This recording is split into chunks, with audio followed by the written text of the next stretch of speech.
नमस्कार दोस्तों, मैं हूं आपका अपना अजॉय भट्टाचार्य और आज आपके बीच लेकर के आया हूं समावर्तन ऑडियो विजुअल मैगजीन का 34वां अंक 34th एपिसोड। दोस्तों, आज है कोजागोरी लोक्खी पूजो। बंगालियों में बहुत ही इस दिन का बड़ा महत्व है। मुझे आज का दिन इसलिए ज़्यादा याद आ रहा है क्योंकि जब हम छोटे थे उस समय पर मुझे याद है कि आज के दिन माँ लोक्खी ठाकुर को एक आसन बना करके उस पर बिठाती थी। उनकी साज सज्जा होती थी। धान का वो बेस बनाया जाता था और शाका, पौला, सिंदूर, इन सारी चीज़ों से माँ को सजाया जाता था। और जो चीज़ जिसकी वजह से मुझे आज का दिन ज़्यादा याद आ रहा है वो है उस दिन माँ जो पकवान बनाती थी।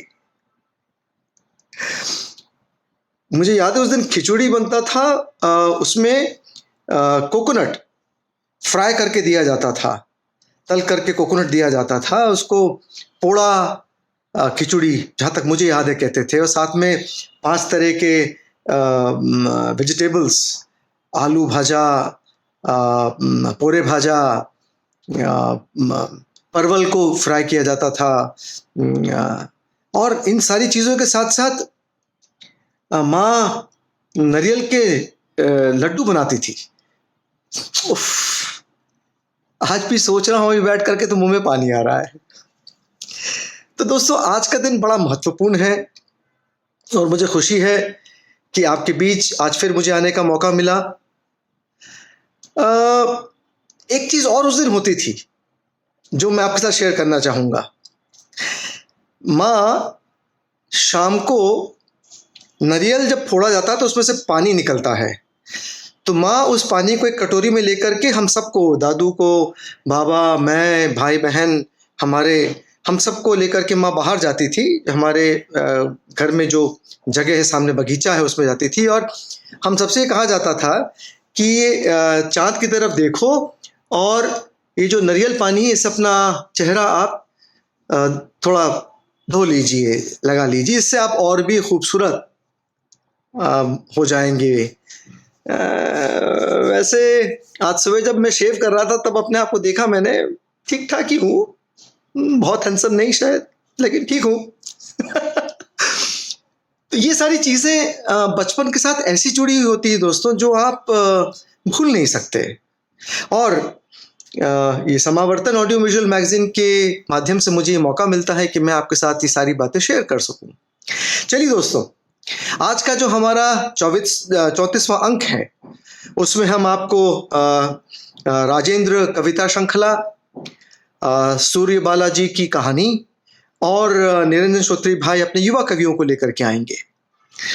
राजन भाई, देखिए ऐसा है, एक चीज़ आपको जब मैं सुनता हूँ, आपकी कविताएं जब मैं सुनता हूँ तो मुझे बंगाल के अंदर जो प्रतिष्ठित लेखक बंगाल के रहे हैं, उनकी जो कविताएं हैं उसका एक पर्टिकुलर एक पर्टिकुलर तरीके से उसको नरेट किया जाता है जिसको आवृत्ति कहा जाता है।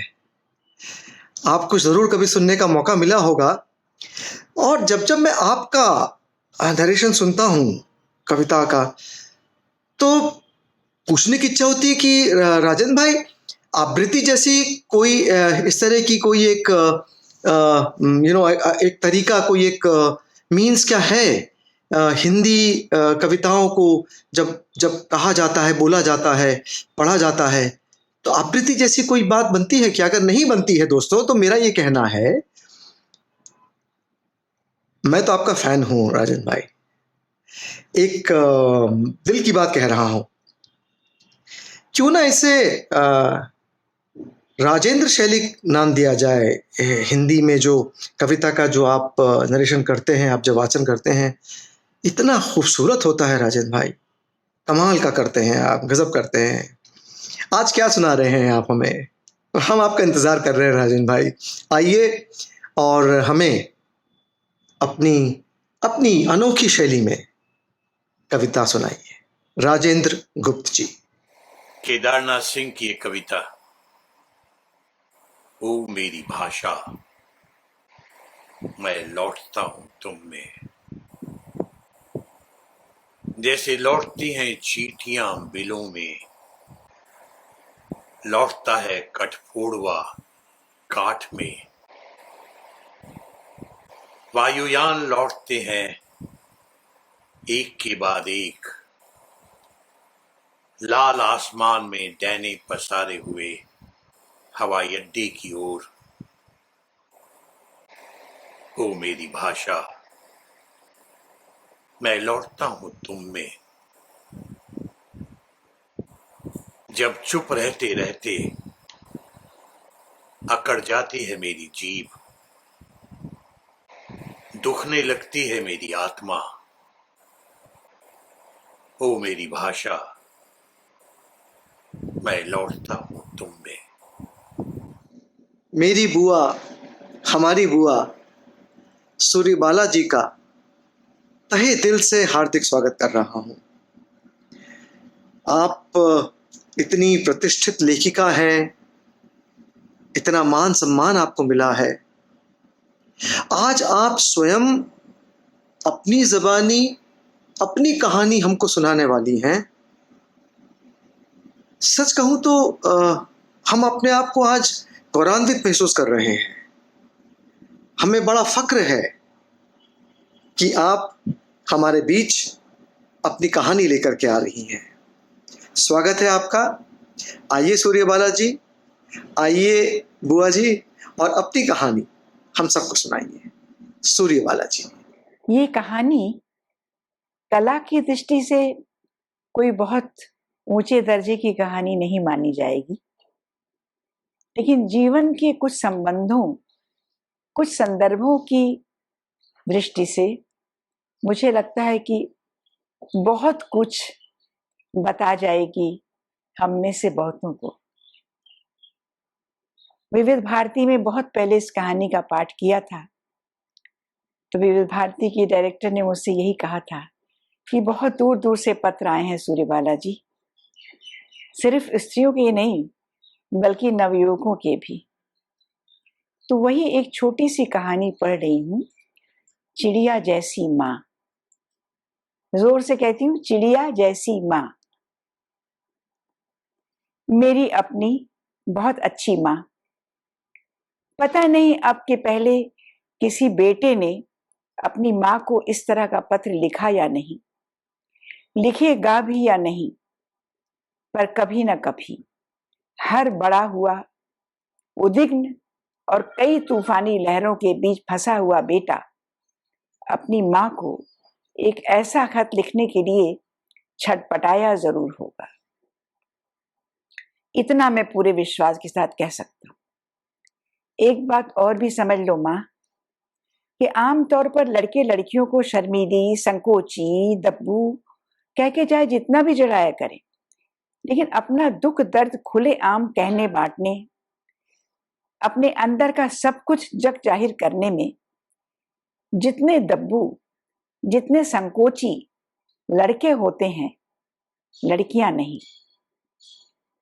नन्ही बच्चियों से लेकर दादियां नानियां तक हंसते रोते बड़ी सहजता से अपना आत्म पुराण बखान ले जाती हैं, जबकि मर्द मानुष बच्चे से लेकर वयोवृद्ध तक अपने एहसासों की पोटली समेटे ताउम्र अनकहा खड़ा रह जाता है।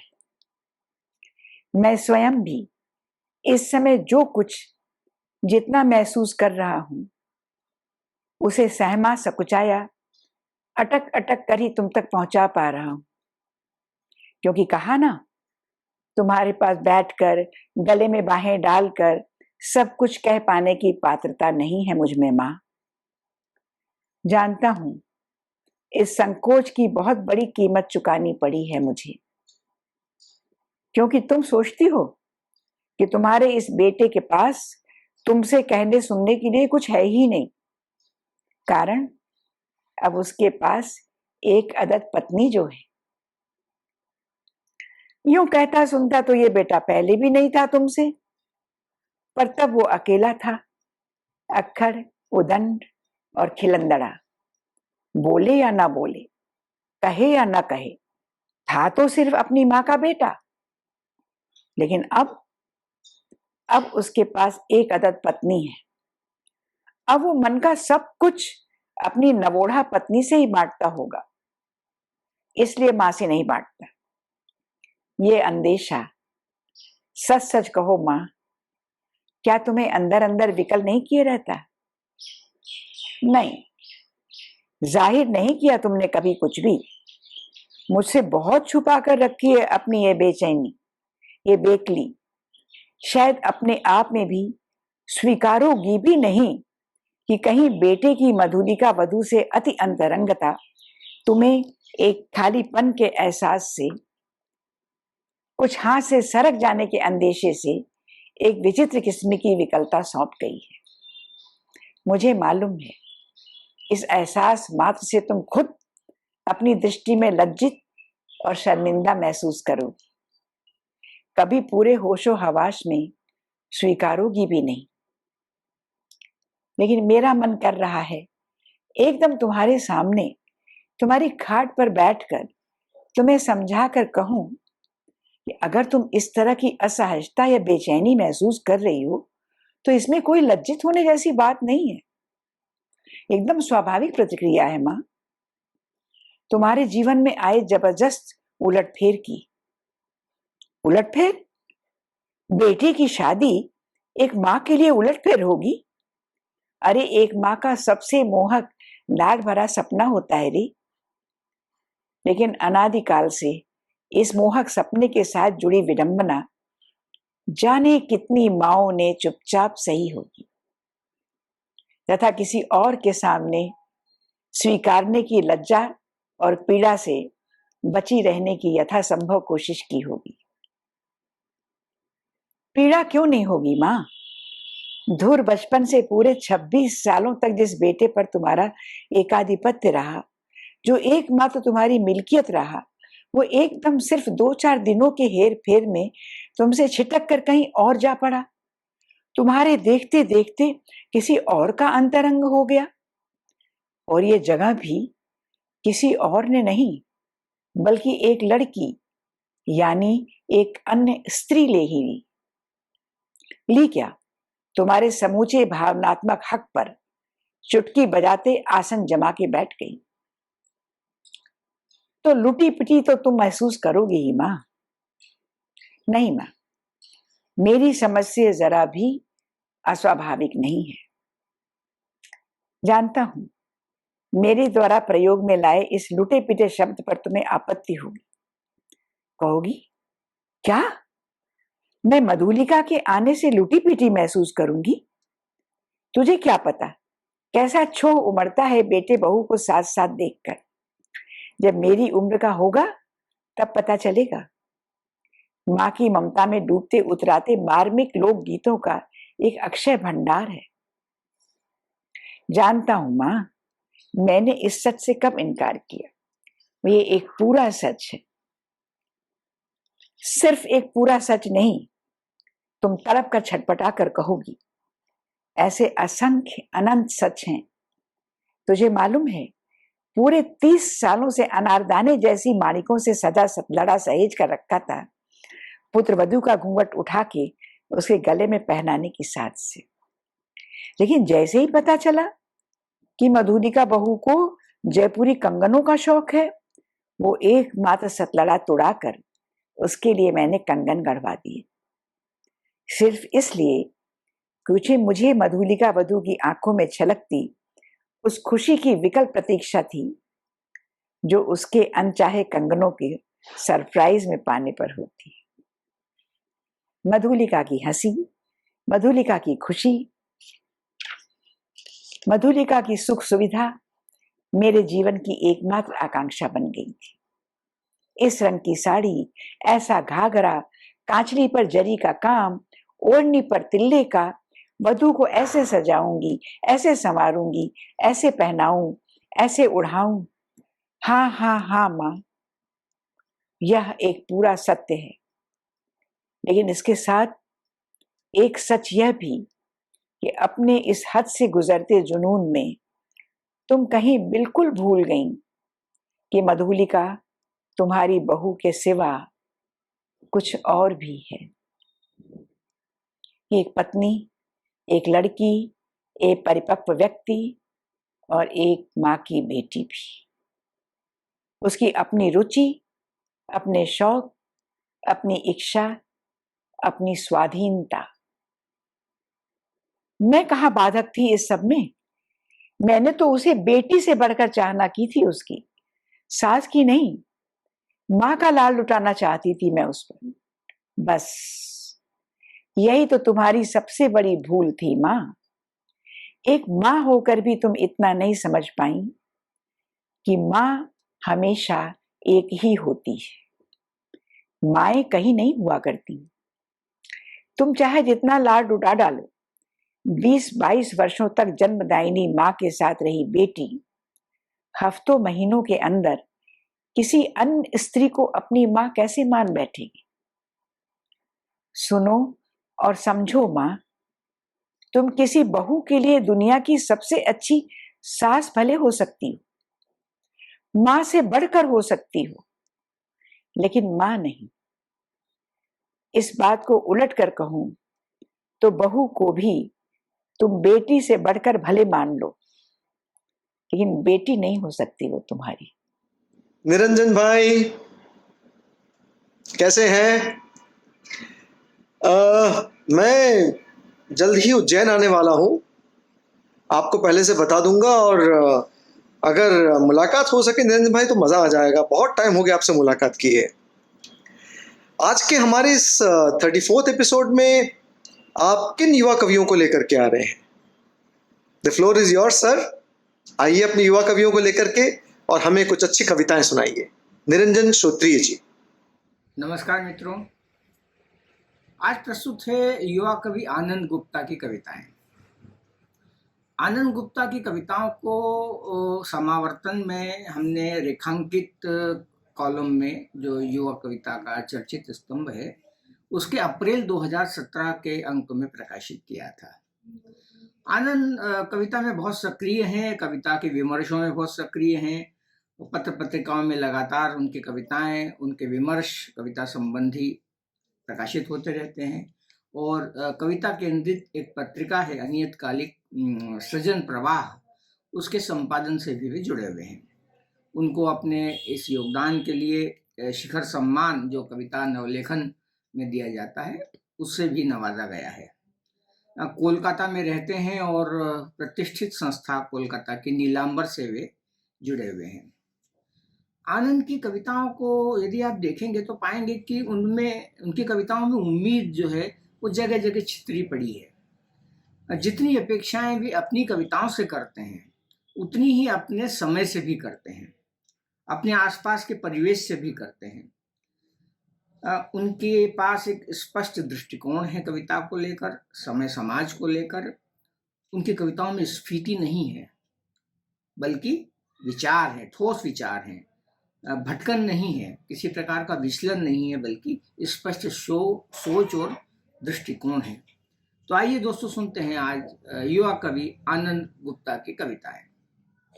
नमस्कार, मैं आनंद गुप्ता आज 2 कविताएं लेकर आपके सामने उपस्थित हुआ। कविता का शीर्षक है नदी का शोक गीत। नदी के सीने में असंख्य दुख बहते हैं। नदियां अपने दुखों को जीती एक दिन गहरे समुद्र को सौंप आती है अपने दुखों की असंख्य कहानियां, जो समुद्र के सीने पर दहाड़े मारती रहती है, पर अक्सर लोगों की आंखों से ओझल रह जाती है। नदी हमारे लिए पवित्र चीज है और नदी की पवित्रता पर संदेह करना धर्म विरुद्ध। इसलिए शासकों, दलालों एवं पुरोहितों के लिए यह सबसे फायदे की चीज है। एक शासक के घोषणा पत्रों में वर्षों से हैरान ताकती रही नदी। एक शासक इसे बचाने की शपथ लेकर इसकी बोली लगाता।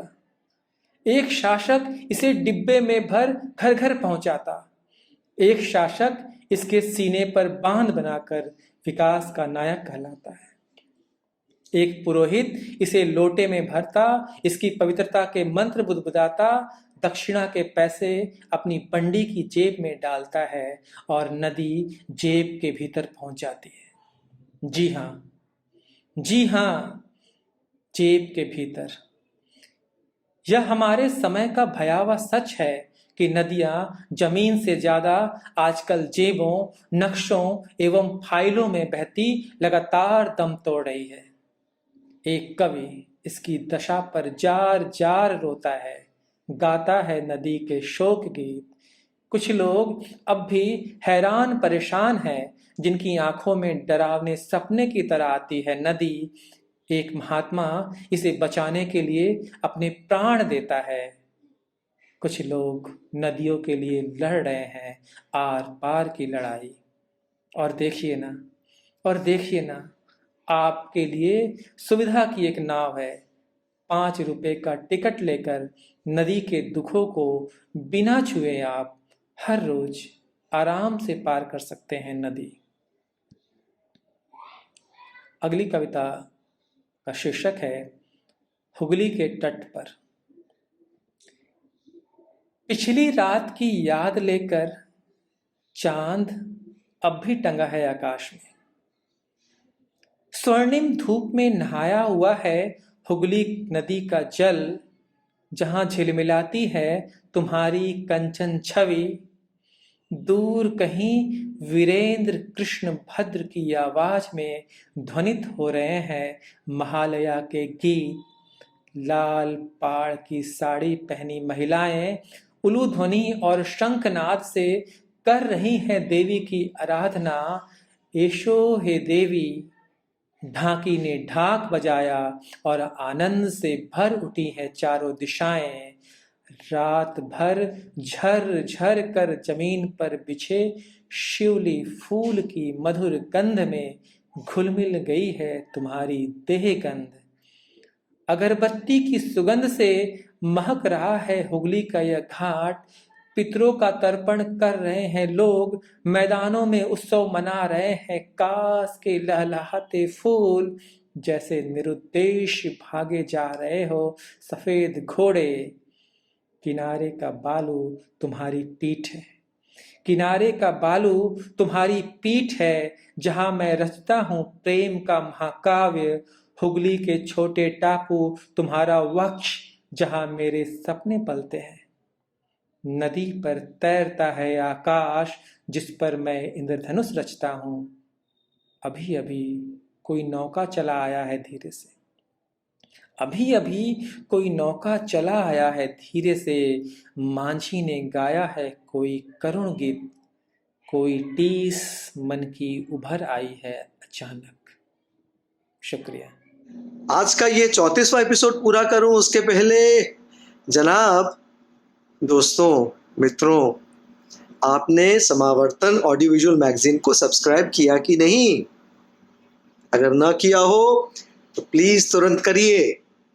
बेल आइकन दबाना मत भूलिएगा। हर बार याद दिलाता हूं, आज फिर याद दिला रहा हूं। उससे हम नोटिफिकेशंस आपको जल्दी भेज सकेंगे। हमेशा आपका इंतजार करते हैं कि कुछ कमेंट्स देंगे आप, कुछ सजेशंस देंगे आप, कुछ अपने लेख, अपनी कविताएं भेजेंगे आप हमको। पता नोट कर लीजिए। हमारा वेबसाइट है www.samavartan.com। हमारा ईमेल आईडी है samavartan145@gmail.com। यूट्यूब पे और फेसबुक पे तो आप हमको देखते रहते हैं, तो इंतजार करिए मेरा। मैं कल फिर आऊंगा आपके बीच में रविवार के दिन। तब तक के लिए नमस्कार।